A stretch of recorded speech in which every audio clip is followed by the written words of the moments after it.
Argumentasi fakta Israel dalam seminar di kampus UKSW.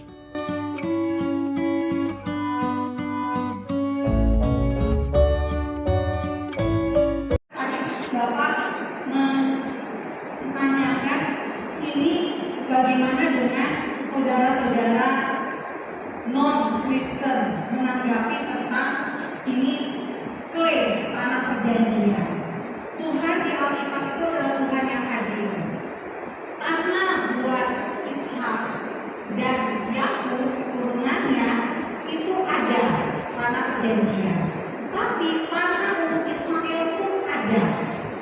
Di Kejadian 25 ayat 18 ditulis, mereka itu adalah keturunan Ismail mendiami daerah dari Hawilah sampai Syur yang letaknya di sebelah timur Mesir ke arah Asyur. Mereka berhadapan dengan semua saudara mereka. Nah, ini adalah Tuhan kita adil.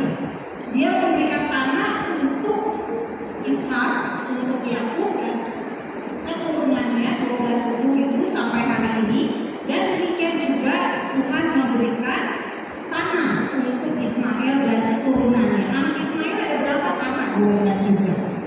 Dan di Islam pun, di Quran QS Al-Maidah tulis Nabi Musa diperintahkan oleh Allah SWT. Saya nggak bisa nyebutin SWT-nya itu secara panjang, untuk membawa Bani Israel ke tanah suci. Jelas sekali yang disebut di Al-Maidah adalah Bani Israel ke tanah suci. Jadi nggak ada masalah karena di Al-Quran pun ada disebutkan. Masalahnya kita mau percaya atau tidak, gitu ya. Tadi Dr. Erik sudah mengatakan knowing dan believing. Menurut saya itu bersinergi.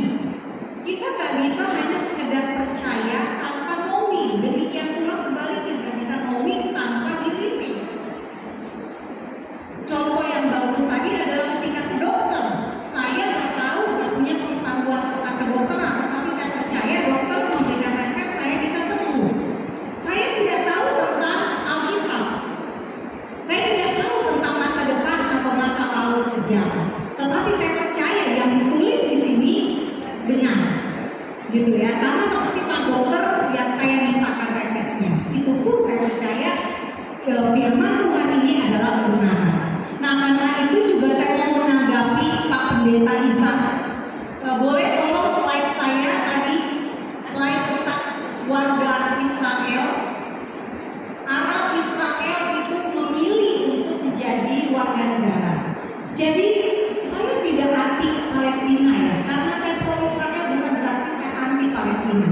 Yang ingin saya beritahukan, orang-orang Kristen Palestina itu lebih kuat ikatan darah daripada ikatan iman. Jadi mereka lebih kuat rasa persaudaraan dengan sesama Arab Palestina ketimbang dengan sesama satu Alkitab, gitu ya. Karena kitab kita, Alkitab Perjanjian Lama adalah kitab sucinya orang Yahudi. Nah, itulah yang terjadi. Nah, mungkin tadi Pak Pendeta belum lihat slide saya. Orang Arab itu kebanyakan memilih untuk tinggal di Israel dan menerima identitas negara Israel sebagai negara Yahudi. 55% orang Arab Israel itu merasa bangga sebagai warga negara Israel. Dan ada 16 orang Arab dari Israel yang membuat perbedaan di dunia. Bukan hanya lokal Israel, tapi dunia. Artinya apa? Artinya narasi yang dibangun bahwa Arab Palestina itu tersisihkan oleh keberadaan negara Israel itu sebenarnya tidak tepat. Karena faktanya orang-orang Arab Palestina yang belum menjadi warga negara Israel itu rebutan ingin menjadi warga negara Israel. Jatahnya setiap tahun itu tidak nambah, tetapi peminatnya bertambah-tambah terus setiap tahun. Dan yang perlu juga kita ingat adalah tidak semua orang Kristen itu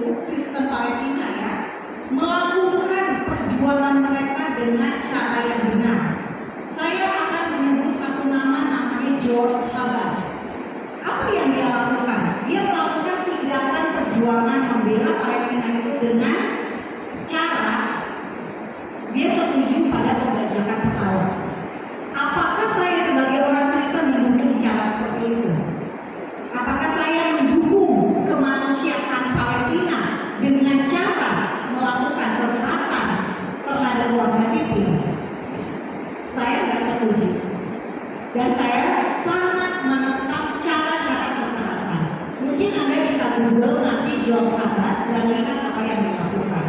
Saya nggak setuju dan mungkin banyak sekali pro dan kontra ya kalau kita bahas tentang Kristen Palestina. Nah, Kristen Palestina banyak sekali pergi keluar dari wilayah Bethlehem ketika Israel menyerahkan Bethlehem kepada Palestina, bukan karena anti Israelnya, tetapi mereka sendiri dipersekusi oleh sesama Palestina yang beda agama. Harus benar-benar berhati-hati dengan klaim-klaim yang dibangun oleh Kristen Palestina itu sendiri. Kita harus pastikan cek faktanya betul tidak yang dia katakan itu. Tuhan menciptakan manusia bersuku-suku, beras-ras, dan Tuhan menciptakan bumi ini dengan wilayahnya masing-masing. Saat ini kita berada di Pulau Jawa. Orang Jawa mendiami Pulau Jawa. Orang Madura punya Pulau Madura. Orang Sulawesi punya Pulau Sulawesi. Orang India punya India. Orang Cina punya punya Cina. Orang Arab tinggal di tanah Arab. Pertanyaan saya, orang Yahudi tinggal di mana? Ada yang bisa jawab? Yang bisa jawab saya kasih hadiah kaos. Pertanyaan saya jelas ya, orang Yahudi tinggal di mana? Tentu ya, kalau menurut pembagian di peta dunia ya di tanah perjanjian, karena itulah yang diberikan kepada mereka. Nah, lalu siapa kita gitu yang bilang itu tidak berlaku lagi? PBB lahir tahun berapa gitu ya? Kerajaan Israel udah ada lebih dulu daripada PBB. Benar gak? Jadi mari kita belajar sejarah.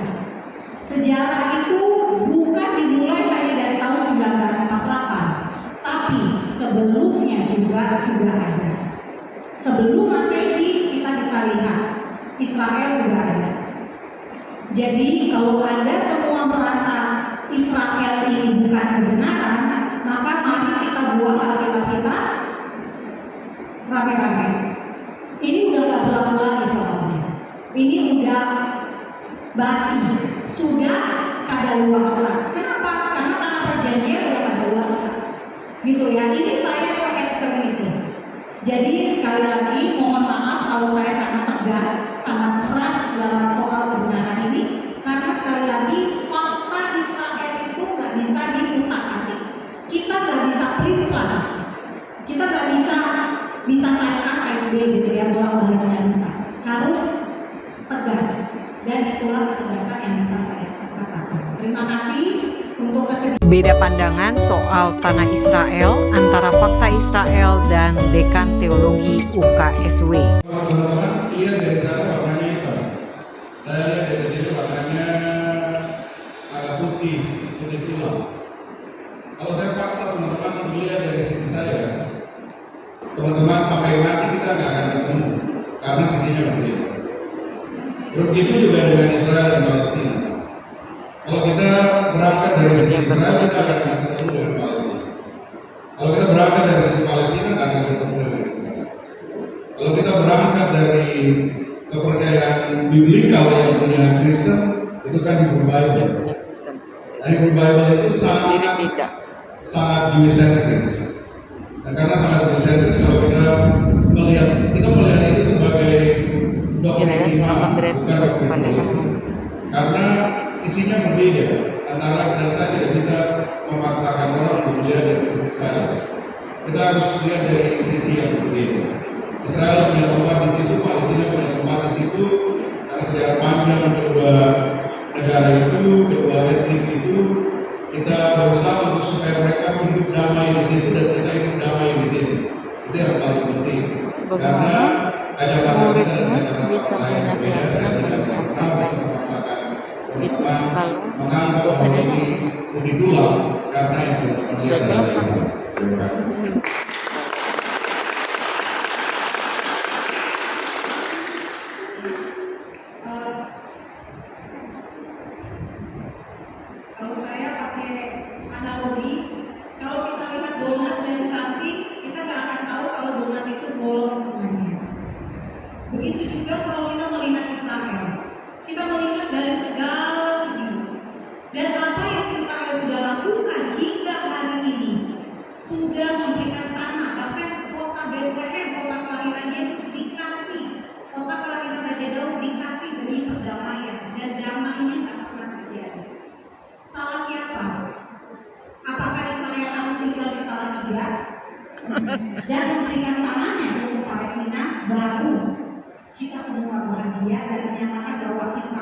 yes? Apakah seperti itu? Kita juga harus adil sejak dari cara kita berpikir. Israel sudah melakukan apa yang terbaik dari apa yang bisa mereka lakukan, gitu ya. Dan tolong agar kita juga bukan hanya menyalahkan Israel melulu, gitu. Kita harus mengakui bahwa ada kelompok teror di Gaza. Kita harus mengakui bahwa Fatah, Mahmud Abbas itu pun setuju pada kekerasan karena ada Brigade Al-Aqsa di kelompok Fatah. Jadi mari kita melihat zona Israel ini seutuhnya, dan setelah itu kita bisa menikmati zona itu dengan yummy, gitu ya, dengan luar biasa menyenangkan. Karena apa? Karena Tuhan gak pernah kasih setengah-setengah. Tuhan gak pernah membuat sesuatu itu hanya untuk sementara saja. Kalau Tuhan kita seperti itu, saya akan menjadi ateis hari ini juga. Karena itu dia Tuhan yang gak bisa dipercaya. Dia bukan Tuhan yang benar. Karena dia gak setia pada janjinya. Dan Alkitab itu tidak bisa lagi diklaim sebagai Alkitab sebagai Alkitab perjanjian lama atau perjanjian baru. Itu bukan Alkitab perjanjian, karena janjinya tidak ya dan amin. Demikian dari saya, terima kasih. Sekali lagi salam damai dari Fakta Israel.